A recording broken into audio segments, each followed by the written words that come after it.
Sa pagbabalik idol, magluto tayo at buksan ko yung apoy, no? Lalagay tayo ng oil.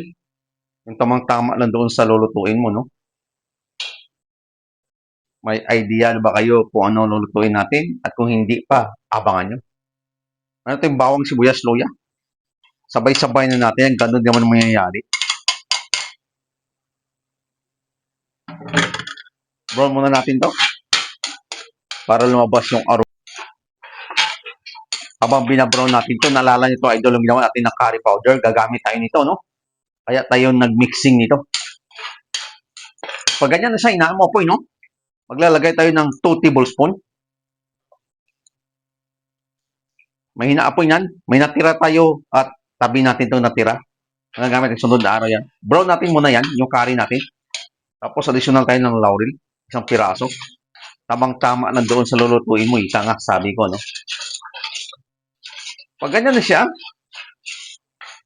saka natin nalagay yung isda, isang pirasong malaki. Yellowfin or tambakol, pwede, no?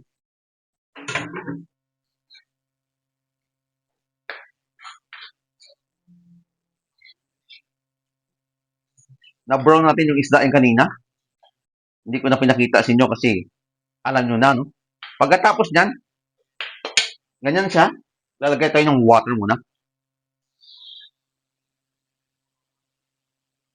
Simmer muna natin yan, pakuluin sa curry sauce, no? At balikan natin yan. Pag ganyan na, idol, na kumukulo na, ibig sabihin yan, may lalagay tayo, no? Mag-additional tayo ng patis kasi isda ang lulutuin natin. Ito na lang ang kulang sa ingredients natin doon sa mixing natin ng curry. Pagkatapos niyan, kunting sugar.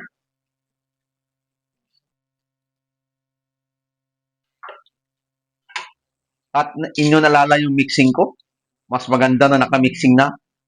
At ginawa ko, ni-brown ko muna sa oil, no? Para lumabas aroma ng curry. Yun po yung isang technique ko, diskarte ko, para malaman nyo, idol, kung paano gawin yung curry, no? Mas maganda na naka-blend sa doon sa bawang sibuyas mo. At ganyan na siya.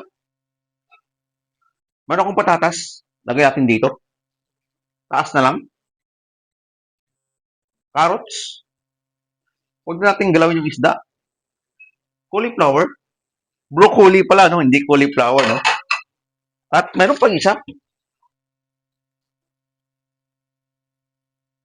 Eggplant or talong. Pagkatapos niyan, ibubuhos natin yung gata kasi curry nga. Malakas pa rin ang apoy yan, no? Saka natin takpan ngayon. Simmer at balikan natin. Tikman natin mamaya kung anong lasa, no?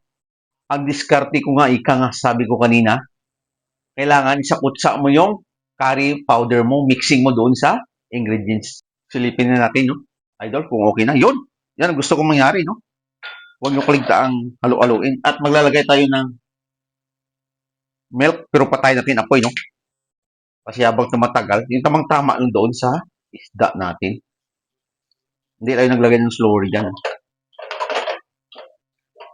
Yan ang gusto kong mangyari, idol. Yun. Okay na siya. At bago tayo magtapos, ikang tikman natin, no?